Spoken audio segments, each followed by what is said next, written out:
अल्हम्दुलिल्लाह वकफ़ा वसलामुन अला इबादिहिल्लज़ीना इस्तफ़ा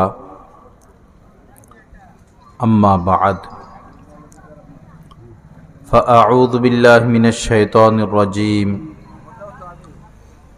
बिस्मिल्लाहिर रहमानिर रहीम मा आताकुमुर रसूलु फ़ख़ुज़ूहु वमा नहाकुम अन्हु फ़न्तहू सदक़ल्लाहु मौलानल अज़ीम। वक़ाल रसूलुल्लाहि सल्लल्लाहु तआला अलैहि वसल्लम कुल्लु उम्मती यदखुलूनल जन्ना इल्ला मन अबा क़ील वमन अबा या रसूलल्लाह क़ाल मन अतानी दखलल जन्ना वमन असानी फ़क़द अबा। वक़ाल रसूलुल्लाहि सल्लल्लाहु तआला अलैहि वसल्लम कुल्लु मुसव्विरिन फिन्नार। वक़ाल अलैहि स्सलातु वस्सलाम खैरुकुम मन तअल्लमल क़ुरआन व अल्लमह औ कमा क़ाल अलैहि स्सलातु वस्सलाम। अल्लाहुम्मा सल्लि अला सय्यिदिना व मौलाना मुहम्मद व अला आलि सय्यिदिना व मौलाना मुहम्मद व बारिक व सल्लिम। अस्तगफिरुल्लाहल्लज़ी ला इलाहा इल्ला हुवल हय्युल क़य्यूम व अतूबु इलैहि। আল্লাহ পাক জাল্লা জালালুহু আমাদের সবাইকে মাফ করে দেন, আজকের এই মাহফিলকে কবুল করেন। পুরা এলাকার নারী পুরুষ ছেলে মেয়ে সবাইকে আল্লাহ পাক নিজ কর্মে হেদায়েত দান করেন। আমাদের অন্তরাত্মা আল্লাহ পাক কামিল নূর দান করেন। দুনিয়াতে চলতে গেলে জামা কাপড়ে যেভাবে ময়লা লাগে, অন্তরাত্মার মধ্যেও তদ্রূপ ময়লা লাগে। জামা কাপড়ে ময়লা লাগলে, জামা কাপড় শরীরে ময়লা লাগলে মানুষের থেকে দূরত্ব সৃষ্টি হয়। মানুষ বলে এই লোক অপরিষ্কার অপরিচ্ছন্ন। অন্তরের ময়লা আর মানুষ দেখে না। অন্তরে ময়লা লাগলে, ময়লা বাড়লে আল্লাহর সাথে দূরত্ব সৃষ্টি হয়। অন্তরে ময়লা যত বাড়বে, দিলে কলবে ময়লা যত বাড়বে, আল্লাহ পাকের সাথে দূরত্ব তত সৃষ্টি হবে। হাদিস শরীফের মধ্যে এসেছে, ইন্নাল মুমিনা ইযা আযনাবা কানাত নুকতাতুন সাউদা।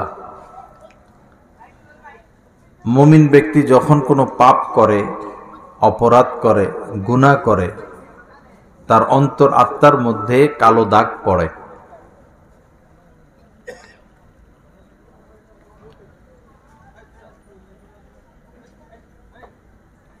শরীরে কাপড়ে যে ময়লা, এটা দূর করতে টাকা পয়সার ব্যাপার, সময়ের ব্যাপার, পারিশ্রমিকের ব্যাপার। টাকা পয়সা দিয়ে সাবান কিনতে হবে, ধুইতে হবে, রোদ্রে শুকাইতে হবে। কিন্তু ময়লার, দিলের ময়লা দূর করতে টাকা পয়সাও লাগে না, অত বেশি পরিশ্রমও লাগে না, এবং সময়ও লাগে না। কিন্তু আমরা এত হতভাগা, পোশাকের পরিচ্ছন্নতার ব্যাপারে আমাদের নজর তো আছে, অন্তর পরিচ্ছন্ন রাখার ব্যাপারে নজর নাই। অথচ সেটা আসল।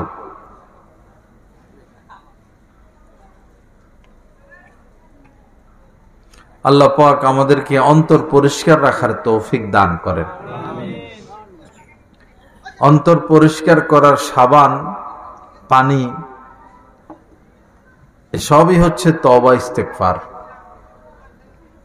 ইস্তাগফিরু রব্বাকুম ইন্নাহু কানা গফফারা। আল্লাহ পাক নিজে বলতেছেন, তোমরা তোমাদের প্রভুর কাছে ক্ষমা চাও। আল্লাহ নিজে বলতেছেন ক্ষমা চাও, যা করার করছো এখন মাপ চাও। জেনে রাখো নিশ্চয়ই তিনি অত্যন্ত ক্ষমাশীল। এই খবরও দিচ্ছেন, মাপ চাওয়ারও নির্দেশ দিচ্ছেন, আবার সাথে সাথে এটাও বলে দিচ্ছেন তিনি কিন্তু অত্যন্ত ক্ষমাশীল। তার মানে মাপ চাইলে মাপ পেয়ে যাইবা।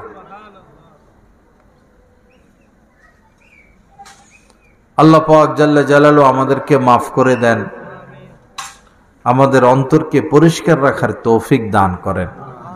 সীমা লঙ্ঘন ঠিক না। যেখানে গুনাহ হয় সেখানে রহমত থাকে না।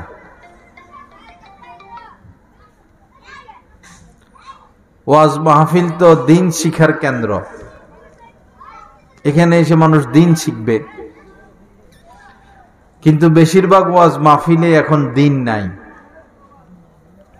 ওয়াজ মাহফিলে দিন নাই তো মানুষ দিন পাবে কোথায়? যেমন পানির সমস্যা, সবাই ছুটতেছে যে ওই অমুক জায়গায় একটা পুকুর আছে, সেই পুকুরে পানি পাওয়া যাবে। পুরা মহল্লাবাসী সেখানে গেল, যায় দেখে যে ওই পুকুরে পানি নেই। পুকুর থেকে পানি নিতে আসছে, আয়সা দেখে পুকুরে কি নাই। যেখান থেকে দিন নিবে সেখানে যদি দিন না থাকে মানুষ দিন পাবে কোথায়? কোন কোন মাহফিলে তো বয়ান করা যায় না, চলে আসি।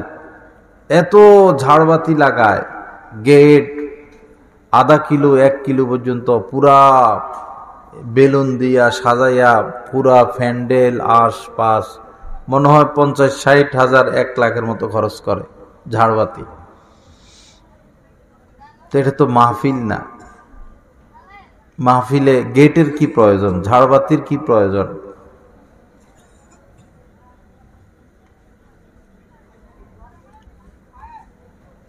ছবি তোলাকে নবীজি লানতের কাজ বলেছেন, লানাল মুসাফিরিন। যারা বিনা প্রয়োজনে ছবি তুলবে তাদের প্রতি লানত করেছেন। আর কি বলবেন তিনি? কিন্তু ওয়াজ মাহফিল গুলো এখন ছবি তোলার হিড়িক। তো মানুষ কার থেকে দিন নিবে?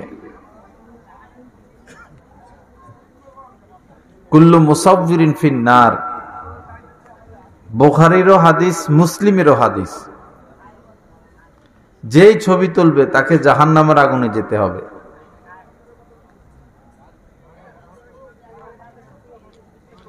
যেটা সরাসরি নবীজি নিষেধ করেছেন, সেই ব্যাপারে তো আমাদের ভয় থাকা উচিত, সীমা লঙ্ঘন করা না। শনিবার মাছ ধরতে নিষেধ করেছিল, তো তারা শনিবারে তো ধরে নাই, শনিবারে মাছ আটকে রাখছিল, রবিবারে ধরছে। গজব তো ঠিকই আসছে।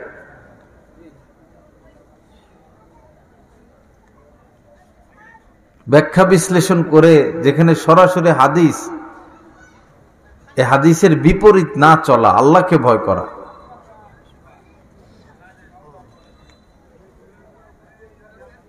আল্লাহ পাক আমাদেরকে সহি বুঝ দান করেন, আল্লাহর ভয় দান করেন। আল্লাহর ভয় না থাকলে বাবা এটা জিন্দিগি না। সবচেয়ে বড় সম্পদ তাকওয়া।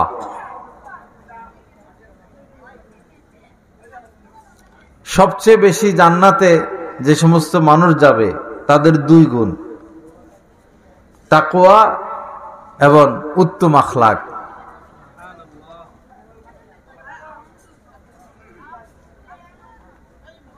সবচেয়ে বেশি যে কারণে মানুষ জান্নাতে যাবে এইটা 2 কারণ, তাকওয়াল্লাহি ওয়া হুসনুল খুলুকি। প্রথমটা হচ্ছে তাকওয়া, আল্লাহর ভয়। দ্বিতীয় হচ্ছে হুসনুল খুলুক, উত্তম চরিত্র।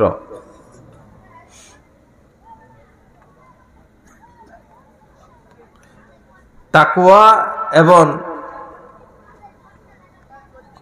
হুসনে আখলাক সার্বক্ষণিক। 24 ঘন্টা আমাদের দেহের সাথে, কাজের সাথে, চিন্তার সাথে, কথার সাথে, আচরণের সাথে ওতপ্রোতভাবে জড়িত। এই নয় বাহিরে তাকওয়া দেখাইলাম, মসজিদে তাকওয়া দেখাইলাম, ওয়াজ মাহফিলে তাকওয়া দেখাইলাম, স্ত্রীর কাছে এসে তাকওয়া শেষ না, এখানেও তাকওয়া।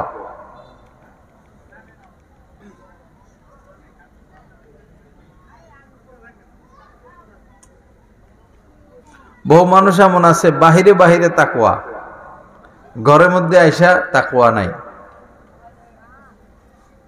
বাণিজ্যের কর্মচারী, কর্মকর্তা, অধীনস্থ যারা,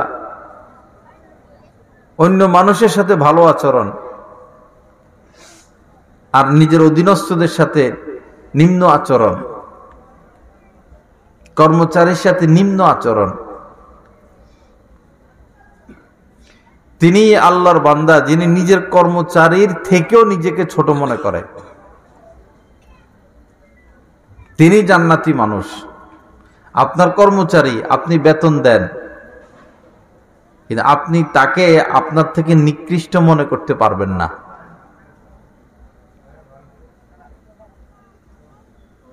বলা তো যায় না, হয়তো সে মালিক হয়ে যাবে, আপনি তার কর্মচারী হয়ে যাবেন। সে মৃত্যুর সময় তার কালেমা নসিব হলো আর আপনার কালেমা নসিব হলো না। কিয়ামতের ময়দানে সে নাজাত পেয়ে গেল, আপনি ধরা খেয়ে গেলেন। হযরত মাওলানা আশরাফ আলী থানভী রহমতুল্লাহ আলাইহি বলতেন, আমি ফিলহাল নিজেকে জন্তু জানোয়ারের চেয়ে নিকৃষ্ট মনে করি, আর ভবিষ্যৎ চিন্তা কাফেরের থেকেও নিজেকে নিকৃষ্ট মনে করি। এত বড় আলেম মুজাদ্দিদে জামান নিজেকে কাফেরের চেয়েও নিকৃষ্ট মনে করেন। উনি বলেছেন যে হতে পারে ওই বেচারা কাফের, সারা জীবন কুফরি করেছে, মৃত্যুর সময় তার কালেমা নসিব হয়ে গেল, তো সব শেষ। আর আমি সারা জীবন আমল করলাম, গুনাহ থেকে বেঁচে থাকলাম, তাকওয়ার উপরে চললাম, আল্লাহ না করেন যদি আমার ঈমান নসিব না হলো।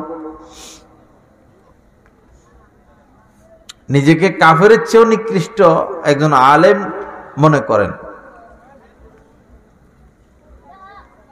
মদিনায় এক ইহুদি পণ্ডিত,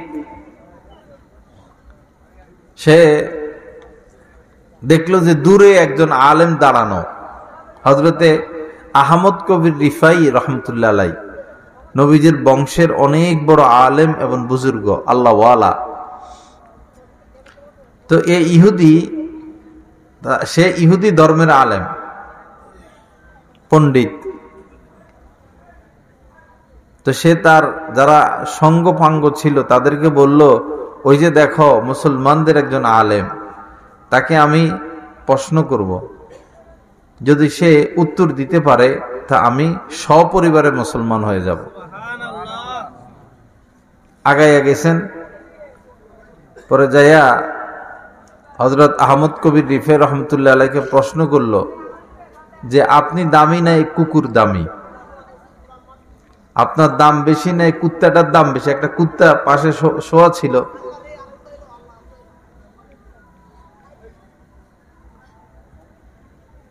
তো তিনি তো বড় আলেম, একটু রাগ করেন নাই। আমরা হলে তো যদি এলাকার প্রভাবশালী হইতো আগে একটা বসাই দিত, আগে ঠাস করে একটা বসাই দিত, কি করি তুই আমারে কুত্তার সাথে তুলনা করলি?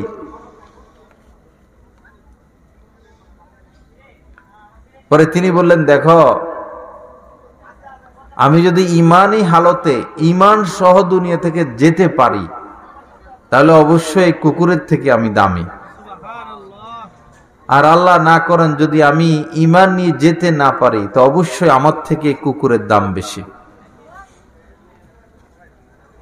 সাথে সাথে ওই ইহুদি মুসলমান হয়ে গেছে।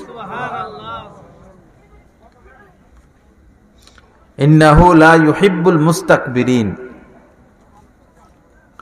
কোরআনে কারিমে আল্লাহ পাক জাল্লা জালালুহু বলেছেন, তিনি অহংকারী যারা তাদেরকে পছন্দ করেন না।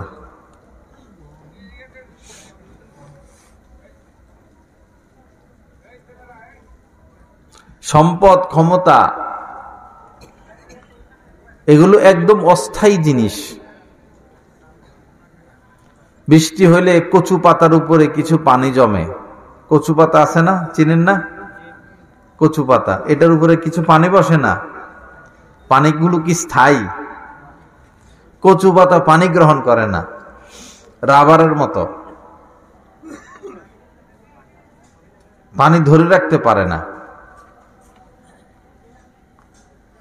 সম্মান, মর্যাদা, ক্ষমতা, টাকা পয়সা, এগুলো এই কচু পাতার পানির মতো অস্থায়ী। আল্লাহ পাক সম্মান দিচ্ছেন, আপনি এখন মানুষকে সম্মান দিবেন। আল্লাহ পাক ক্ষমতা দিয়েছেন, এখন আপনি এই ক্ষমতাকে ভিত্তি করে জনগণের খেদমত করবেন, দ্বীনের খেদমত করবেন। আল্লাহ পাক টাকা পয়সা দিয়েছেন, এখন আপনি দ্বীনের পথে খরচ করবেন, অসহায় মানুষের সেবা করবেন। আল্লাহ পাক শরীরে শক্তি দিয়েছেন, বংশীয় মর্যাদা দিয়েছেন, এটার দ্বারা আপনি দ্বীনের খেদমত করবেন। আল্লাহ পাক আপনাকে জ্ঞান বুদ্ধি দিয়েছেন, বিচক্ষণতা দিয়েছেন, আপনি জ্ঞান বুদ্ধি দিয়ে দ্বীনের খেদমত করবেন, মানুষের উপকার করবেন, দেশের জন্য কাজ করবেন।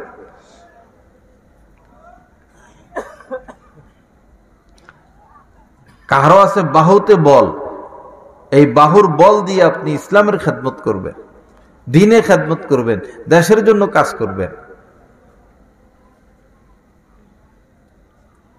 কিন্তু আপনি যদি এগুলাকে অপাত্রে ব্যবহার করেন, আমার ক্ষমতা আছে, আমার টাকা আছে, আমার সম্মান আছে, আমার শক্তি আছে, আপনি যদি অপাত্রে ব্যবহার করেন, তাহলে তো আপনি খেয়ানত করলেন, আপনি খায়েন।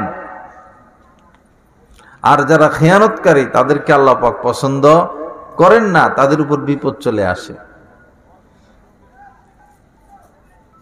হয়তো আল্লাহ পাক সুযোগ দেন, দেখি বান্দা ফিরে আসে কিনা। যখন সীমা লঙ্ঘন হয়ে যায়, পাপ পেকে যায়, তখন সামান্য বাহানায় তিনি ধরে বসেন। এজন্য কোনো ক্ষেত্রে সীমা লঙ্ঘন করতে নাই।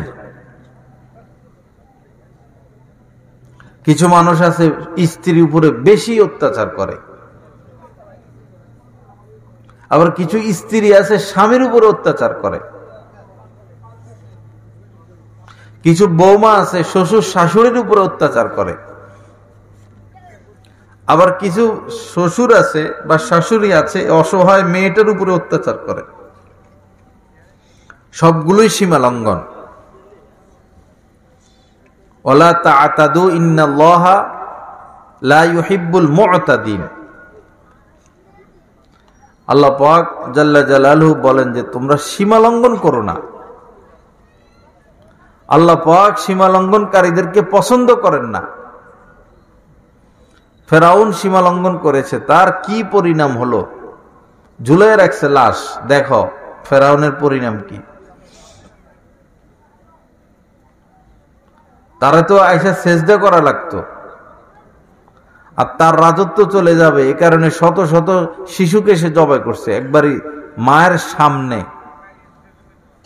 মাত্র বাচ্চা হয়েছে, বাচ্চাটা দুনিয়াতে আসলো, ছেলে সাথে সাথে জবাই করছে। সেনাদের পায়ে জুতা আছে না, জুতা দিয়া মারাইয়া মেরে ফেলছে বা আসার দিয়া মেরে ফেলছে। ছেলে জন্ম হয়েছে, এর আতঙ্ক যে বনি ইসরায়েলে যদি ছেলে জন্ম হয়, এরা পরে আমার রাজত্ব কে নিবে। তো রাজত্ব কি টিকলো তো না।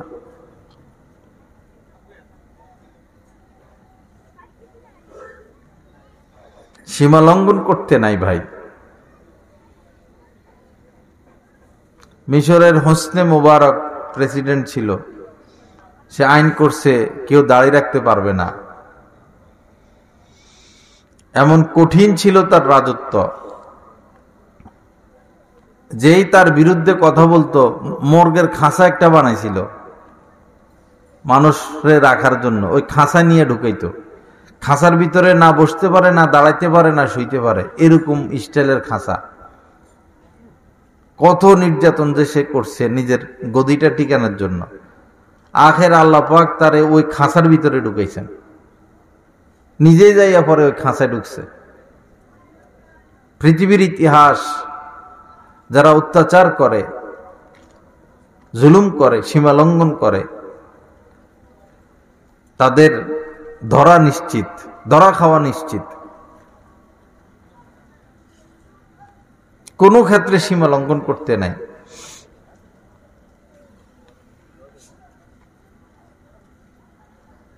এই যে ছবি তুলতে নিষেধ করা হইলো না, এই ছেলে,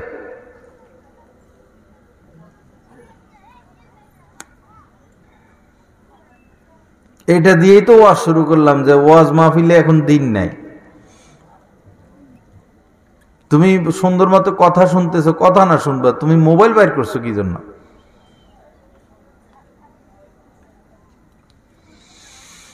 লা ইলাহা ইল্লাল্লাহ। আল্লাহ পাক আমাদেরকে মাফ করে দেন, আল্লাহ পাক সহি বুঝ দান করেন, আল্লাহ পাক আমাদেরকে গুনাহ নাফরমানি থেকে বেঁচে থাকার তৌফিক দান করেন। কত গোত্র আল্লাহ পাক এই পৃথিবীতে ধ্বংস করে দিচ্ছেন সমূলে, পুরা গ্রাম, পুরা শহর, পুরা এলাকা, পুরা দেশ।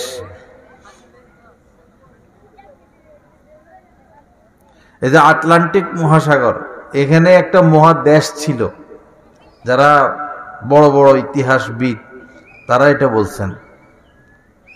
আটলান্টিক মহাদেশে একটা মহাসাগর, একটা মহাদেশ ছিল, তার নাম ছিল আটলান্টিস।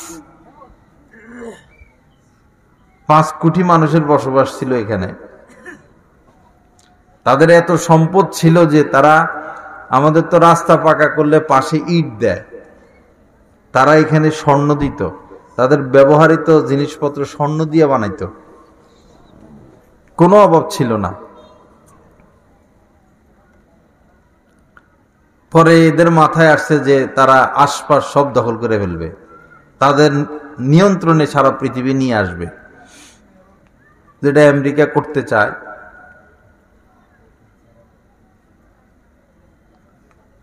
এই সীমা লঙ্ঘন শুরু করলো, এখানে হামলা করে, সেখানে হামলা করে, ওইখানে হামলা করে।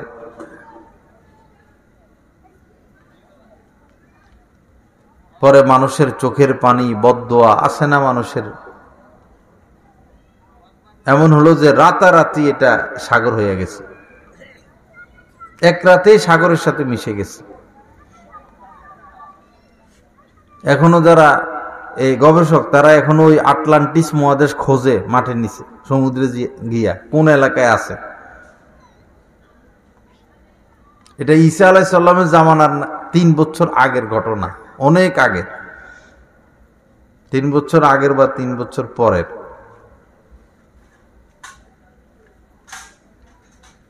সীমা লঙ্ঘন করতে নাই কোনো ক্ষেত্রে, না মানুষের সাথে, না সৃষ্টিকর্তার সাথে। নামাজই পড়ে না, আল্লাহর নামটাও মুখে নেয় না, বরং উল্টাপাল্টা কথা বলে। সমুদ্রের ঢেউয়ের ঘর্ষণে মানুষ তৈরি হয়েছে এগুলা বলে, বানর থেকে মানুষ তৈরি হয়েছে এগুলা বলে।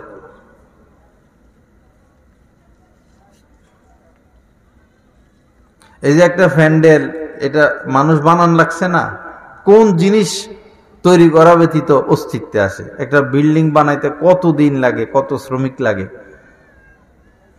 একটা ট্রেন, বাংলাদেশের ট্রেন কয়টাই বা, এই ট্রেনগুলোর জন্য সচিব আছে, মন্ত্রী আছে, কত হাজার কর্মকর্তা কর্মচারী আছে এই ট্রেন পরিচালনার জন্য। এরপরে তো ভুল হয়, সংঘর্ষ হয়। এত বড় সূর্য পরিচালিত হয়, চন্দ্র পরিচালিত হচ্ছে, লক্ষ লক্ষ তারা, এই পৃথিবী, এত গ্রহ, এত নক্ষত্র। এই শীত আসে, এই গরম আসে, এই জোয়ার আসে, এই ভাটা আসে, নারিকেল গাছে নারিকেল, তাল গাছে তাল, আম গাছে আম, শীতের সিজনে শীতের ফল, গরমের সিজনে গরম ফল, এগুলো কোনো পরিচালক ছাড়াই হচ্ছে।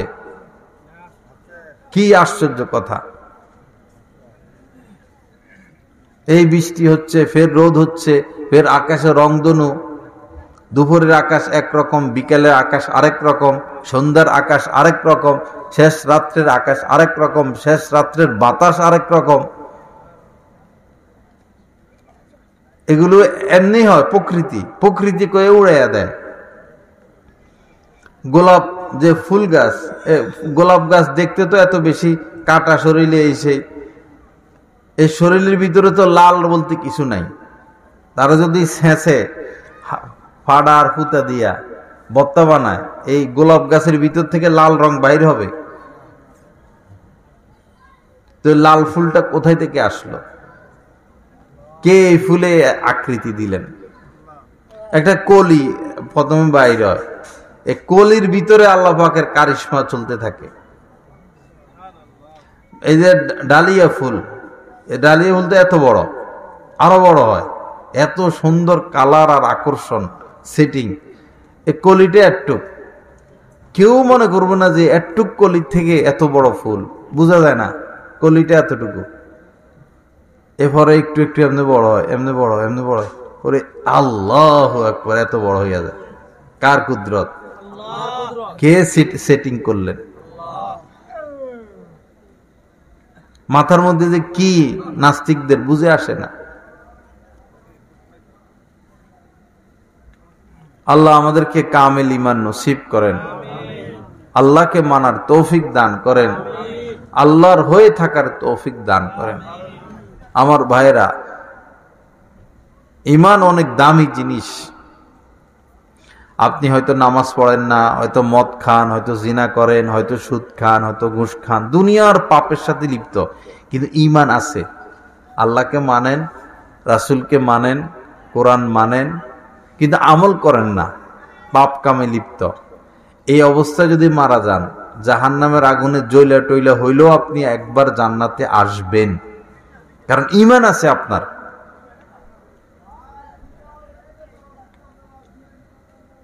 সর্বনিম্ন ঈমান যার, তারাই এই দুনিয়ার 10 দুনিয়া সমপরিমাণ।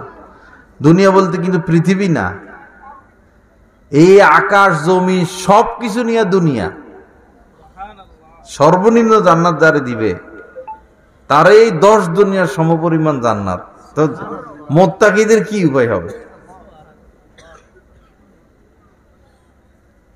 কিন্তু যদি ঈমান হারা হয়ে আপনি মারা যান, এই যে আমাদের নাস্তিক ভাইরা মানে না আল্লাহকে, নাউজুবিল্লাহ, রাসূলকে মানে না, এইটা বলে এইটা, কোথায় থেকে যে তারা এই সমস্ত কথা পায়। আল্লাহ আমাদেরকে কামেল ঈমান নসিব করেন। ইয়াতাফাক্কারুনা ফি খালকিস সামাওয়াতি ওয়াল আরদি, মুত্তাকিরা আল্লাহ পাকের সৃষ্টি নিয়ে চিন্তা করবে, আসমানের সৃষ্টি, জমিনের সৃষ্টি।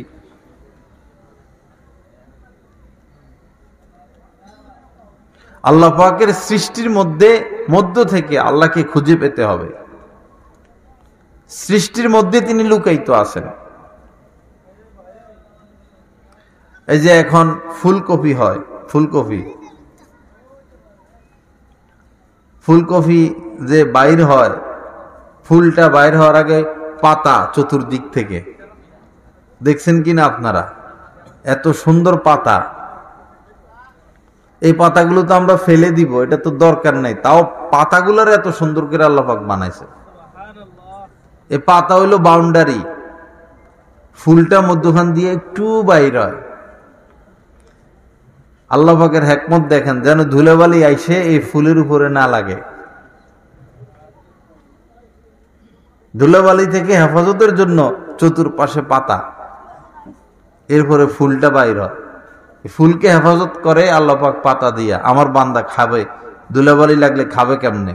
ফুলকপিটা এমন জাতীয়, ধুলাবালি যদি আগ থেকে পড়ে এটা কালা হয়ে যাবে, নষ্ট হয়ে যাবে। এটা তো বেগুনের মতো না, ধুইলে চলে যাবে। আবার দেখেন মূলা, এটা জন্মই মাটির নিচে, এমন এটা লম্ব হইতে হইতে 1 হাত হয়। অনেক সময় মূলা এত লম্বা হয় যে পরে গোড়া থেকে উঠে আসে না, অথচ হাল চাষ কিন্তু এতটুকু যায় না, নিচের মাটি অনেক শক্ত। তো মূলাকে মাটির ভিতরে আল্লাহ পাক কি রাখছেন? হেফাজতে রাখছেন। মূলার গায়ে কোনো মাটি লাগে? ধুইলে পরিষ্কার। আরো কি সুন্দর বডি, সাদা সুন্দর। আল্লাহ পাকের কুদরত। কেমনে আল্লাহকে আমরা অস্বীকার করি? বান্দা খানা টানা খাইতে খাইতে হয়তো রুচি কমে যেতে পারে, এজন্য লেবু দিছেন, একটু টিপ মারো, রুচি বাড়বে। একটা লেবু আমরা 5 টাকায় পাই। যদি মানুষের লেবু তৈরি করা লাগতো, তো লেবুর যে কভার, এই কভার বানাইতে 100 টাকা লাগলো, খরচ হইল। লেবুর যে শরীর, যেটা আমরা ফালাইয়া দিই, ওটার মধ্যে যত উপকারিতা আছে, এই উপকারী ওষুধ বানাইতে 500 টাকা লাগতো। একটা লেবুর মধ্যে আল্লাহর কত কুদরত। একটা কাঁচামরিচ ধরনী দিছে, দেখছেন কাঁচামরিচে যেন দইরা বান্দা কামড় দিয়ে খাইতে পারে। ধরনীটা কি সুন্দর।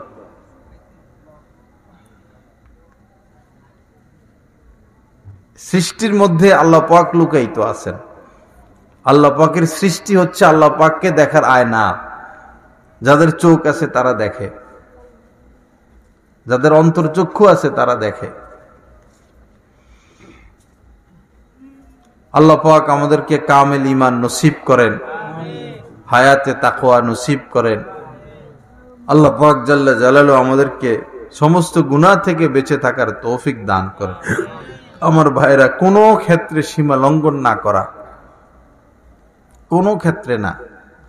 আপনি একটা মুরগি জবাই করবেন, এখানেও ইসলামের নির্দেশনা আছে, তাকে কষ্ট দেওয়া যাবে না। গরু জবাই করবেন, কষ্ট দেওয়া যাবে না। যেমন আগুনে পোড়া নিষেধ। সাপ ক্ষতিকর, মেরে ফেলবেন।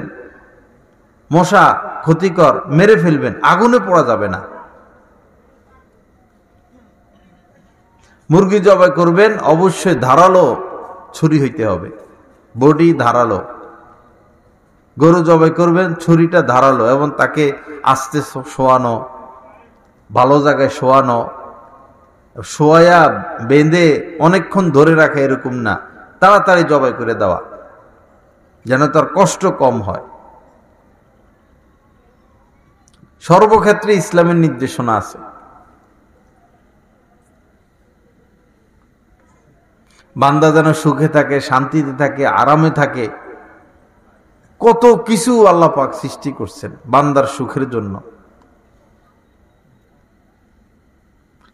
কিন্তু বান্দা আছে আল্লাহর নাফরমানি নিয়ে, সারাদিনই নাফরমানি।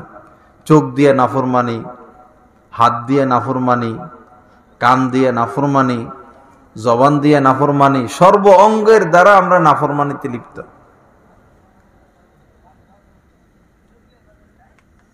আল্লাহ পাক যদি গফুর না হইতেন, রহিম না হইতেন, রহমান না হইতেন, তো 1 মিনিটও আমাদেরকে টিকতে দিতেন না। যেই পরিমাণ পাপে আমরা লিপ্ত।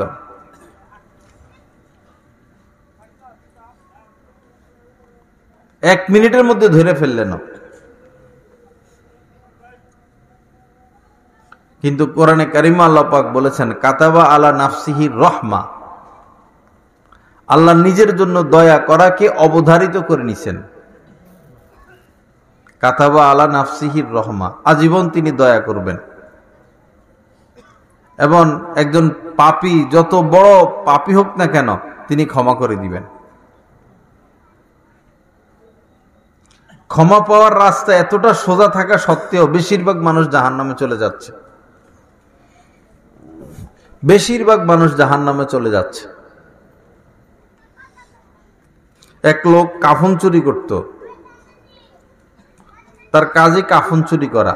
আগের জামানায় এরকম অভাব অনটনের মানুষ ছিল। কোথায় লোক মারা যায় সে খবর নিত, রাত্রিবেলা যায়া ওই তার কাফন খুলে নিয়ে আসতো। পরে এক নেককার মহিলা মারা গেছেন, যে মহিলা পর্দা করত। তো চোর তো চোরে, তার কাছে নেক আর কি আর বদ কি, সে ওই মহিলার কাফন চুরি করতে গেছে। পরে সে মহিলার কাফন খুলতে পারে না, আল্লাহর কুদরত। পরে সে এই জোর করে টান দেওয়ার জন্য এক হাঁটু মহিলার দেহের এই পাশে আর এক হাঁটু মহিলার দেহের ওই পাশে হাঁটু গেড়ে, মানে জোরে টানবে, টানাটানি করবে, খুলবেই। তখন ওই মহিলা ঠাস করে তার এক থাপ্পড় মারছে। আল্লাহর কুদরত সব। ওরা কোন রকম নিজের জান নিয়ে বাইর হয়ে আসছে।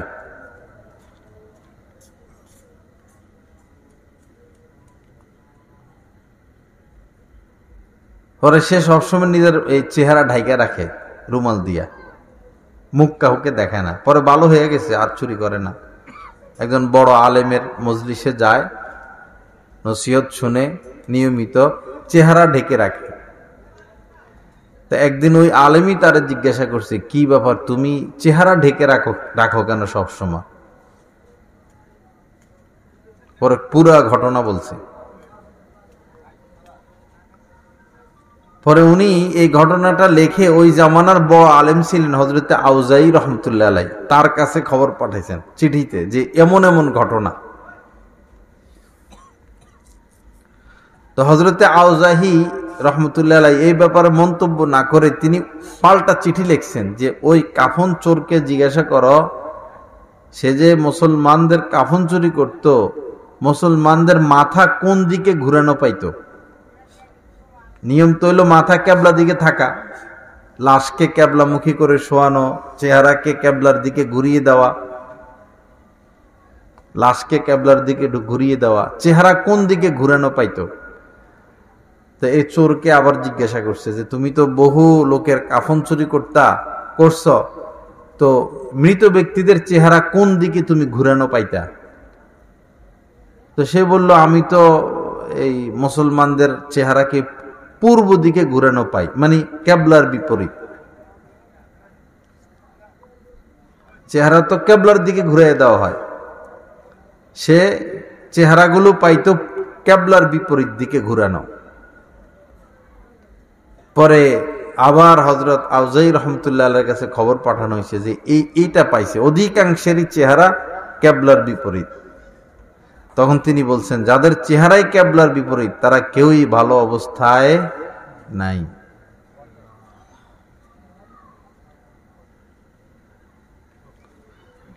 দুনিয়াতে আপনি একটা অপরাধ করলেন, এখন আপনাকে বেত দিয়া পিটাবে, 10টা বাড়ি, 20টা বাড়ি, 50টা বাড়ি, কয়টা বাড়ি আপনি খাইতে পারবেন? 100টা বাড়ি, 200টা বাড়ি পিটাইতে আছে। 1 ঘন্টা ধরে আপনাকে পিটায়, 2 ঘন্টা ধরে আপনাকে পিটায়, তো আপনি কতক্ষণ সহ্য করবেন? একদিন 24 ঘন্টা আপনারা পিটাইছে, শরীরে তো এখন আর কিছু নাই, রক্ত ঝরতেছে, এর উপরে পিটাইতেছে। 2 দিন ধরে পিটাইতেছে, আবার ভাতও দেয় না, পানিও দেয় না, কোনো খানাও দেয় না, পিটাইতে আছে 3 দিন, 1 সপ্তাহ ধরে পিটাইতেছে। আপনি আর টিকবেন? এই যে পিটানো আর রক্তাক্ত করা, এটাকে জাহান্নামের শাস্তির থেকে কম না বেশি? জাহান্নামের শাস্তির তুলনা এটা কিছুই না। সূর্যের সামনে একটা মশা, সারা দুনিয়ার সামনে একটা কালো জিরা, এরকম। বাবা, আল্লাহকে ভয় করি, আল্লাহর শাস্তিকে ভয় করি। কেউ এই জমিনের উপরে থাকতে পারবো না, কেউ থাকতে পারে নাই, কেউ থাকতে পারবেও না। আর মালাকুল মৌত হঠাৎই আসবে ভাই, এমন নয় বুড়া হইলে মরবো, এরকম কোনো কথা নাই। যাদের বয়স 60-70 হয়ে গেছে, হেরাও অপেক্ষা আছে, হয়তো আরো 20-30 বছর বাঁচে কিনা, চলাফেরা কথাবার্তা বোঝা যায়, এখনো মরার চিন্তা নাই, 70 বছর হয়ে গেছে, নাতি নাতনি হয়ে গেছে, নাতি নাতনিরও বিয়ে হয়ে গেছে, এখনো মরার চিন্তা আসলো না, আর কবে আসবে? সব কিছুর প্রস্তুতি ভালোভাবে নেই, মৃত্যুর প্রস্তুতি কেউ ভালোভাবে নেয় না। ডাকা যাবে কি প্রস্তুতি, ব্যাগ, জামা কাপড়, ইস্ত্রি, টাকা পয়সা, হজে যাবে, উমরায় যাবে, বিদেশে যাবে, কত প্রস্তুতি, স্বামীর বাড়িতে যাবে, কত প্রস্তুতি, একটা বাচ্চা স্কুলে যাবে, কত প্রস্তুতি, খেলোয়াড়রা মাঠে খেলবে, কত প্রস্তুতি। সব কাজে আমরা ভালো প্রস্তুতি নেই, কিন্তু আল্লাহর কাছে যাওয়ার প্রস্তুতি আমাদের কাহারই ভালো নয়।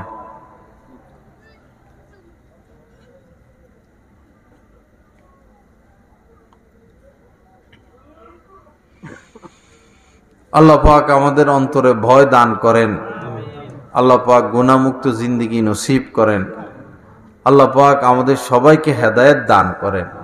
এজন্য বাবা, আখিরাতের দিকে আগানো, সফলতার দিকে আগানো, আর পিছনে না যাওয়া।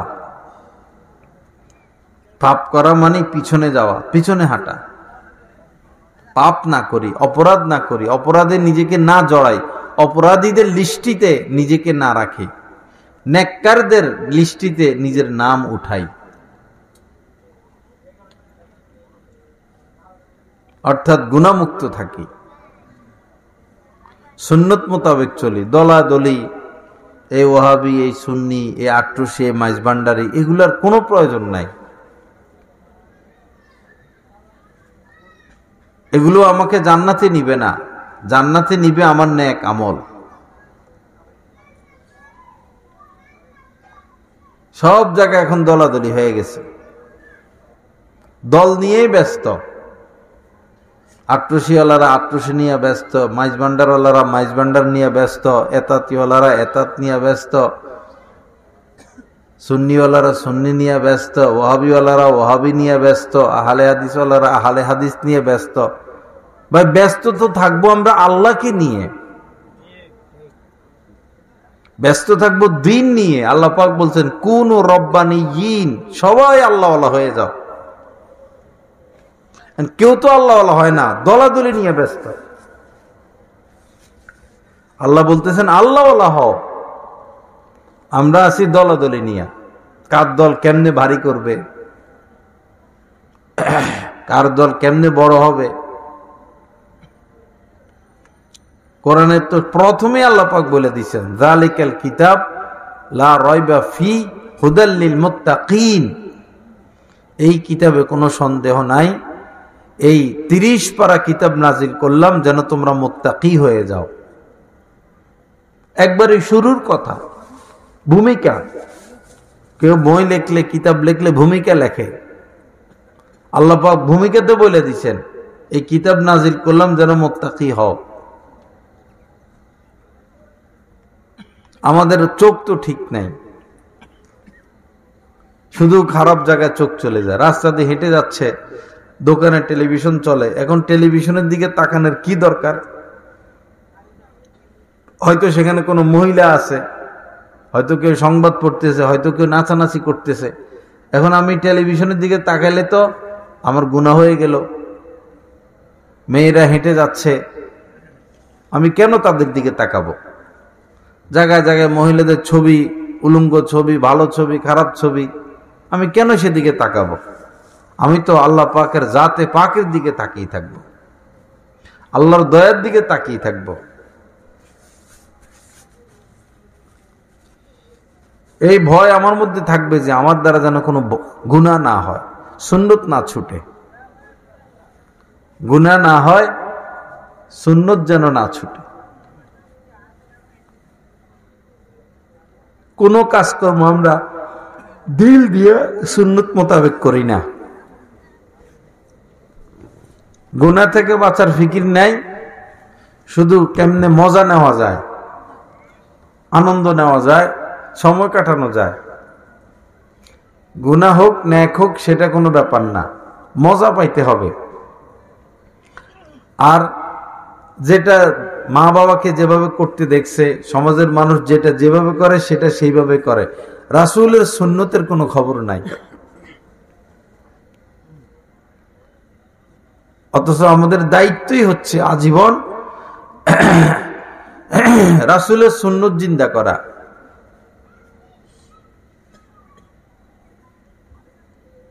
রাসূলের সুন্নত, আলাইকুম বিসুন্নতি, নবীজি বলেছেন তোমাদের উপর দায়িত্ব, তোমরা আমার সুন্নত মোতাবেক চলবা।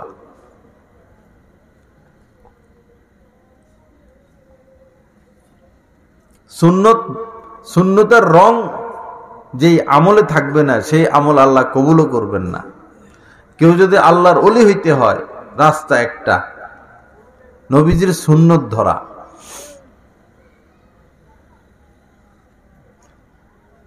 আমরা ঘুমাই, ঘুমের মধ্যে সুন্নতের অনুসরণ করি না, ঘুম থেকে জাগি, সুন্নতের অনুসরণ করি না, রাস্তায় হাঁটতেছি, সুন্নতের অনুসরণ নাই, ব্যবসা বাণিজ্য করি, সুন্নতের অনুসরণ নাই, বিয়ে শাদীতে তো সুন্নত নাই, বিয়ে শাদীতে কোনো সুন্নত নাই।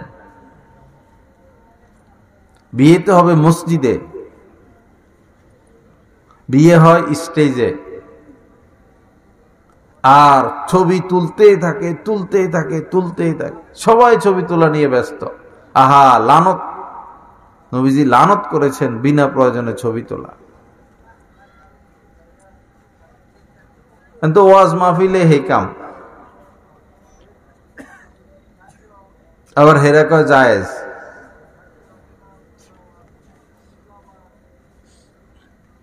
এরপরে পর্দা নাই,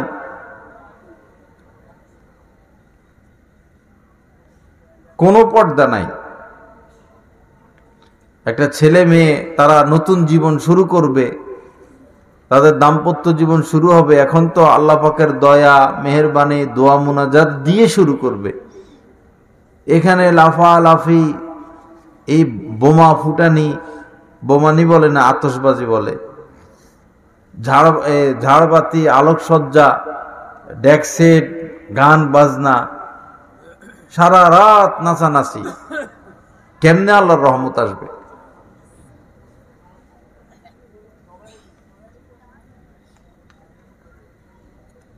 পরে কিছুদিন পরে দেখা যায় ছেলের সাথে মেয়ের মন বসে না, মেয়ের সাথে ছেলের মন বসে না, বাচ্চা হয় না, এই সমস্যা সেই সমস্যা ওই সমস্যা। সমস্যা তো আমরা সৃষ্টি করি, সমস্যা আমরা ডেকে আনি। হুজুর আসছে? বসেন, এখানে বসেন, বসেন। আমি অপেক্ষায় আছি, আসে না কেন?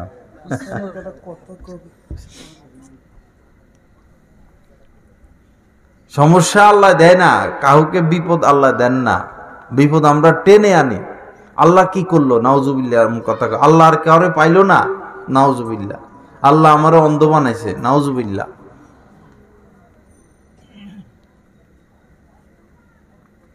সবার ছেলে বিদেশ যাইতে পারে, আমার ছেলেটা কি হইলো? আল্লাহ কি করলো? নাউজুবিল্লাহ। এগুলো বলা যাবে না, এগুলোই বলে মানুষ। বিপদ টেনে না আনি ভাই। যত বংশ গোত্র গ্রাম আল্লাহ পাক ধ্বংস করে দিয়েছেন। কেন ধ্বংস করেছেন? আল্লাহ পাক বলেছেন ফাআহলাকনাহুম বিদুনুবিহিম, তাদের পাপের কারণে তাদেরকে আমি ধ্বংস করেছি। ফাইন্না বিল মাসিয়াতি হাল্লা সাখাতুল্লাহ, নাফরমানের কারণে বান্দার উপরে আল্লাহ পাকের ক্রোধ আসে। ক্রোধ মানে গজব আসে। নাফরমানি ছেড়ে দেই। সর্ব জায়গায় সুন্নতের অনুসরণ, সর্ব জায়গায়। দুই জিনিস মনে রাখলে হবে পুরো বয়ানের সার নির্যাস, গুনাহ যেন না হয় আর সুন্নত যেন না ছুটে। গুনাহ করব না, তাকওয়ার উপর চলবো, আর সর্ব কাজ সুন্নত মোতাবেক চলবো। আল্লাহ পাক জাল্লা জালালু যা কিছু আলোচনা হলো, নিজ কর্মে আমাদের সবাইকে এই কথাগুলোর উপর আমল করার তৌফিক দান করেন। ওয়া আখিরু দাওয়ানা আলহামদুলিল্লাহি রাব্বিল আলামিন ওয়া সাল্লাল্লাহু আলান নাবিয়্যিল কারীম। হযরত আসছেন, ইনশাআল্লাহ আমরা বয়ান শেষ করে ইনশাআল্লাহ আমরা যাব। মাশাআল্লাহ। আল্লাহ।